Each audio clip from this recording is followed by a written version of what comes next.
বেরিয়ে চলেছে খেলাপি ঋণের দৌরাত্ম্য এবং এখনও শীর্ষস্থানে বাংলাদেশ। বছরের প্রথম ৩ মাসে ৩১,০০০ কোটি টাকা বেড়ে এর পরিমাণ এখন ৫,৮৮,০০০ কোটি টাকা।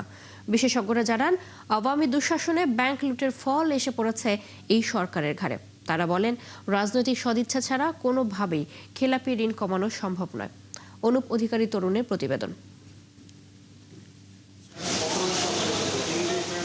মার্চ শেষে ৩১,৪৮৮ কোটি টাকা বেড়েছে খেলাপি ঋণ, দাঁড়িয়েছে ৫,৮৮,৭০৪ কোটি টাকায়। অবশ্য গত বছরের সেপ্টেম্বর শেষে খেলাপি ঋণ ছিল ৬,৪৪,৫১৫ কোটি টাকা, যা মোট ঋণের ৩৫.৭৩%। যেহেতু প্রাইভেট সেক্টরে ক্রেডিট গ্রোথ খুবই কম, পক্ষান্তরে ঋণ আদায় তুলনামূলকভাবে কম হয়েছে এবং অধিকাংশ অধিক হারেই বলবো যে সুদ আরোপ হয়েছে। এই তিনটারই কম্বাইন্ড রেজাল্টই হচ্ছে খেলাপি ঋণের পরিমাণ এবং শতকরা বৃদ্ধি। বাংলাদেশ ব্যাংকের তথ্য অনুযায়ী ৩ মাসে ঋণ স্থিতি বাড়ে মাত্র ৩,৭৫৩ কোটি টাকা। মার্চ শেষে হয় 18,24,000 কোটি টাকার বেশি। গত ডিসেম্বর পর্যন্ত মোট ঋণ ছিল 18,20,915 কোটি টাকা।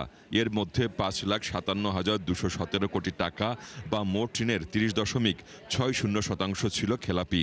Lily premium gold soap 24 carat gold এনে দেয় রিয়েল গোল্ডেন গ্লো।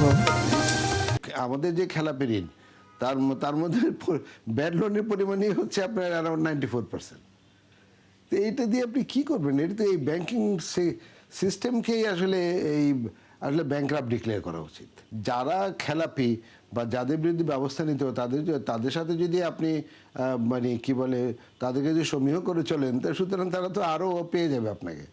সুতরাং তাদের বিরুদ্ধে কোনো অ্যাকশন নেওয়া হচ্ছে না বা ভিজিবল কোনো অ্যাকশন নেওয়া হচ্ছে না, তাদেরকে আবার সেই জামায়াদরি করা হচ্ছে। তো সুতরাং এই খেলাপি থেকে আপনি বেরিয়ে আসতে পারবেন না। তো জুলাই বিপ্লবের পর ঋণ জালিয়াতিতে জড়িত এসালমরা পলাতক, সালমান এফ রহমানও জেলে। অন্যদিকে কার্পেটের তলায় থাকা তথ্য বেরিয়ে আসছে বলেই খেলাপি ঋণের পরিমাণ এখন বেশি, বললেন এই ব্যাংক খাত বিশেষজ্ঞ। এটা সত্যি দুঃখজনক, বড় দুঃখজনক।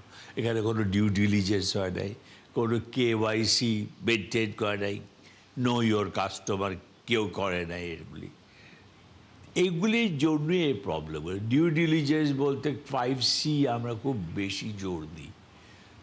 তার লিকুইডিটি, তার ক্যাপিটাল, তার মার্কেট কন্ডিশন, কম্পিটিটার্স, অনেক কিছু ব্যাপার থাকে যেগুলির উপরে বেস করে একটা প্রজেক্ট করতে হয়।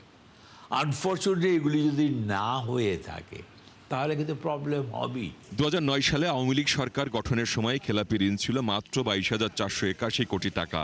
আর সেই সরকার পতনের পর 2024 সালের জুন ভিত্তিক খেলাপি ঋণ 66,000 কোটি টাকা বেড়ে 2,11,391 কোটি টাকা হয়। এটা কিন্তু শেষ তলানিতে পড়ে আছে ব্যাংকিং খাত। এটা তো উঠে নেয় তো এত তাড়াতাড়ি। তো সেইটার জন্য আমাদের ফিউচারে ফার্স্ট স্টেপ দিতে হবে রিকভারি। অনুপ অধিকারী তরুণ, 71, ঢাকা।